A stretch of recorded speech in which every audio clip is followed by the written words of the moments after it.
Demanded that the government launches an immediate inquiry into child exploitation in Britain, despite not doing that for 14 years in power. And this comes as Keir Starmer is attacked over his handling of the Oldham grooming gang scandal when he was head of the Crown Prosecution Service. Keir Starmer's leadership of the Labour Party is facing serious pressure as tensions rise both inside the party and across the wider political landscape. Once viewed as a stabilising figure, he is now at the centre of growing debate, and the scale of the situation is becoming harder to dismiss. Recent waves of council resignations have intensified questions about unity, while renewed discussion surrounding his past role at the Crown Prosecution Service has fueled further criticism and scrutiny of his record. The challenges are stacking up, placing Labour in a difficult position marked by internal divisions and sustained external pushback that could shape the direction of Starmer's political path. From local-level unrest to broader concerns tied to his time as Director of Public Prosecutions, the pressure points continue to build, creating a climate of uncertainty at home and drawing attention abroad. Altogether, these developments may carry real consequences for his standing and long-term prospects. While politics can shift quickly, current signals suggest a rough stretch ahead for both Starmer and Labour, with turbulence that may linger for months. In this video, we break down the key factors behind this mounting political strain, and what it could mean for the next phase of leadership at the top of one of Europe's oldest democracies. So stay with us to the end as we uncover major angles and overlook details shaping this unfolding story. 5 years, if I'm right, and quite rightly too, I'm not complaining in the slightest. But you looked at my record for 5 years with me as I was doing the job, facing your questions. You've got access to all of the material, so in a sense, you can look at it. I've set out what I did. I actually changed the system because I could see some of the things that were going wrong. I wasn't prepared. Unlike, some Tory politician, I'm not tweeting about it or talking about it. I got on with changing it. In relation to the serious point you do make, because, this is, the victims here suffered terrible abuse, unthinkable, unspeakable, genuinely sickening abuse, and then they weren't listened to. That has to be taken seriously. We have to do everything we possibly can to make sure that never happens again. That's why I made the changes I did within criminal justice.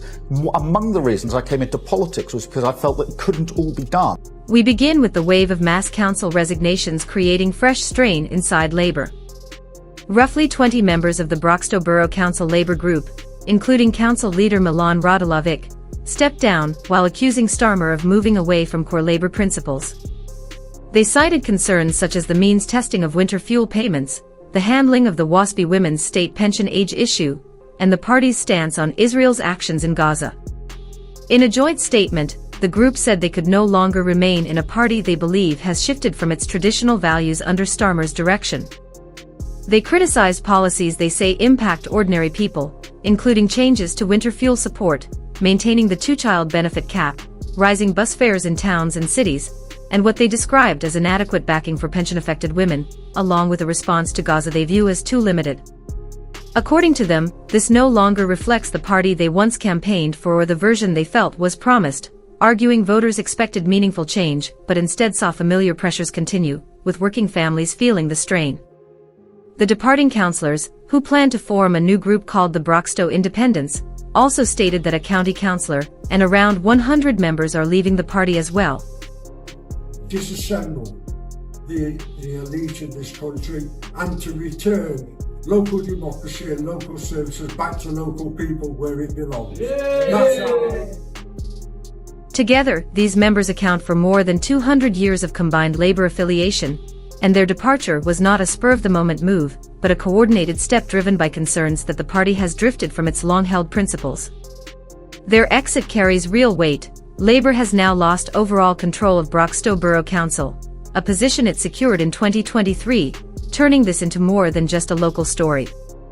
The unrest signals broader dissatisfaction emerging in different parts of the UK, suggesting a deeper internal strain over direction and identity. When long-standing supporters begin to walk away, it highlights questions about where the party stands and how it connects with everyday voters. One councillor, Ross Bowfinger, underscored that sentiment by sharing an image of a cut Labour membership card on social media, with a note explaining he was leaving because he felt the party had become increasingly disconnected from ordinary people. with the grooming gang. No, he was. Let me finish. No, he was. I can debunk exactly what you're saying. She is saying, which I think is right. He didn't do any good work. She is saying he didn't prosecute a single person. She is saying, let's act on what the other inquiries have done. None of the 20 recommendations have been put. We haven't had a grooming gang inquiry. And we haven't had an inquiry into the grooming gang. Elon Musk has shone a light. You're peddling it as Starmer would say. Further signs suggest the party's difficulties are not confined to one area but reflect a wider national pattern, with support already strained by what critics describe as a series of leadership misjudgments and pressure now intensifying. Attention has also turned to a major controversy frequently raised in political debate, the Oldham grooming gang case. The central focus of current arguments is less about the crimes themselves and more about how authorities responded, with the UK government's hesitation over establishing a full public inquiry drawing sharp criticism from opponents and campaigners. Past reviews have pointed to serious shortcomings by local bodies and law enforcement during that period, and discussion has resurfaced about decisions made while Starmer was serving at the Crown Prosecution Service, a timeframe that overlapped with some of these events. Those reports characterized the abuse as widespread and systemic, and while the CPS had responsibility for authorizing major prosecutions, critics argue that delays and dropped cases added to public frustration. These renewed concerns have fueled calls for another inquiry, with prominent voices from across the political spectrum, including Conservative leader Kemi Badenoch and Reform UK figure Nigel Farage, pressing for deeper examination and accountability. Later today, he will tell Labour MPs, including in Telford, Rochdale, Bristol, Derby, Aylesbury, Oldham, Bradford, Peterborough, Coventry, Middlesbrough, Newcastle, Ramsgate, to tell all of these people to vote against a national inquiry into the gangs which have systematically gang raped children in their constituencies. This is one of the worst scandals in British history, Mr. Speaker. How?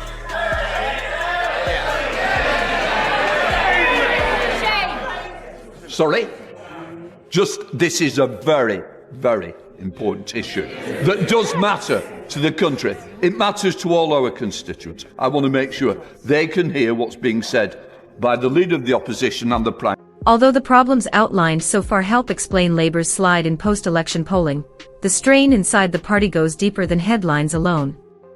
Clear divisions have emerged among members, with unease growing over what some view as a lack of firm direction and a series of high-profile misjudgments.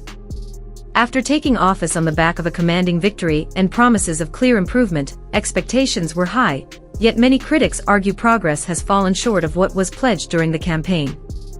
For those voices, the sense is not just of stalled momentum, but of conditions moving in the wrong direction, fueling internal tension and raising fresh questions about leadership, strategy, and the party's path forward.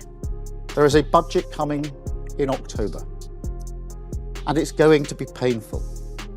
We have no other choice, given the situation that we're in. Those with the broadest shoulders should bear the heavier burden, and that's why we're cracking down on non-doms.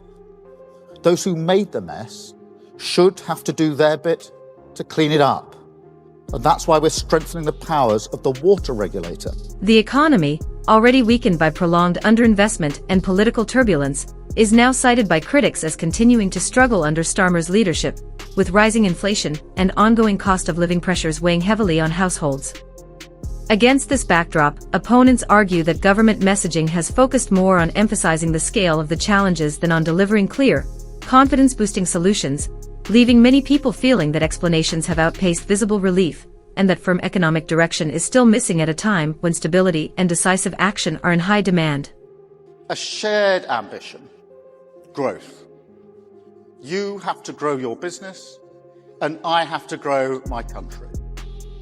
I'll leave it to you to decide if you think voters or shareholders are the more forgiving audience. But without growth, let's just agree, it's a difficult conversation, whoever you're talking to. And that therefore growth is the cause that binds us together, the shared endeavour of prosperity. It's why we've made it the #1 test of this government.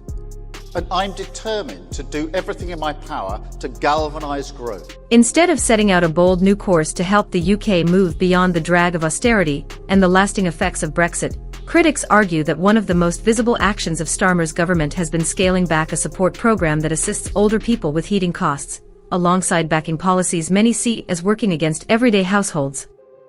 Among the most debated is the decision not to remove the two-child benefit limit. During his 2020 leadership campaign, Starmer spoke strongly about people being squeezed by low pay, a harsh welfare system, and public services strained by years of cuts, and he pledged major changes to Social Security, including ending certain assessment systems, private disability testing contracts, strict sanctions, and the two-child limit and benefit cap. However, in a later BBC interview, he signaled that Labour would not reverse the existing policy on the two-child limit, a shift that drew criticism from campaigners and unease within his party. Budget pressures and tax debates have added to frustration among voters who expected a different fiscal approach, deepening the sense of disappointment among some supporters. Altogether, this has contributed to slipping approval and a growing trust gap, leaving Starmer facing a steep challenge to rebuild confidence. What's your view on how his leadership has shaped the UK's direction? Share your thoughts below, and thanks for watching.